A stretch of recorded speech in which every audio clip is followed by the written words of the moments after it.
형사사건에서 합의는 단순히 돈을 주고받는 문제가 아니라 가해자가 진심으로 반성하고 있다는 의사 표현이자 피해자와의 갈등을 실질적으로 해소하려는 노력의 일환이기에 법원 판단에 큰 비중을 차지합니다. 사건이 상대적으로 경미한 경우 피해자와 가해자 모두 소송까지 가서 힘들게 진 빼느니 고소 전에 빨리 정리하고 싶다는 공통된 마음을 갖는 경우가 많습니다.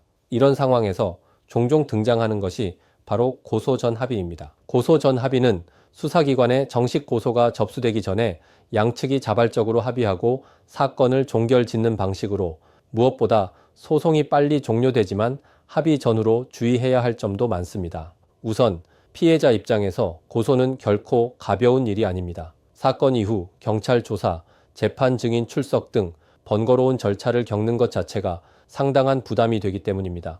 특히 가벼운 폭행, 모욕, 성범죄 등에서는 시간 들여 고소해서 결과가 불확실할 바에야 적절한 보상을 받고 빨리 일상으로 돌아가고 싶다는 판단을 하는 경우가 많습니다. 가해자 입장에서도 마찬가지입니다. 피해자와의 원만한 합의를 통해 형사처벌 가능성을 줄이고 수사나 재판으로 번지기 전에 사건을 마무리하고 싶어 하는 경우가 대부분입니다. 하지만 고소 전 합의는 겉보기에는 간단해 보여도 실제로는 결코 쉽지 않습니다. 합의서의 문구 하나하나가 나중에 법적 쟁점이 될 수 있고 직접 연락하는 과정에서 피해자의 감정을 자극해 오히려 2차 가해로 번지는 사례도 적지 않습니다. 실제로 고소 전에 분명히 합의했는데 다시 고소할 수 있나요? 합의했는데도 불구하고 고소장을 받았습니다.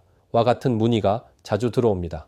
이런 위험을 줄이기 위해선 형사 전문 변호사의 신속하고 정확한 합의 중재를 통해 합의 조건 설정, 합의서 문구 작성, 향후 법적 분쟁 대비까지 모두 고려하여 진행하는 것이 안전합니다. 경미한 사안이라도 합의 과정은 결코 가볍게 볼 수 없습니다. 형사사건에서 고소 전에 합의할 수 있다면 양측 모두 시간과 비용, 정신적 부담을 줄일 수 있는 이상적인 결과가 될 수 있습니다. 다만 합의 이후 문제가 발생하지 않기 위해 절차와 방식이 적절해야 하고 감정이 개입되지 않도록 법률 전문가의 조력이 꼭 필요합니다. 피해자든 가해자든 고소 전 합의를 통해 빠른 소송 종료를 고려하고 있는 상황이라면 막연한 불안감 속에서 스스로 판단하기보단 경험 많은 형사 전문 변호사의 도움을 받아 신속하게 합의를 진행하는 것이 사건을 가장 빠르고 안전하게 정리하는 길입니다. 감사합니다.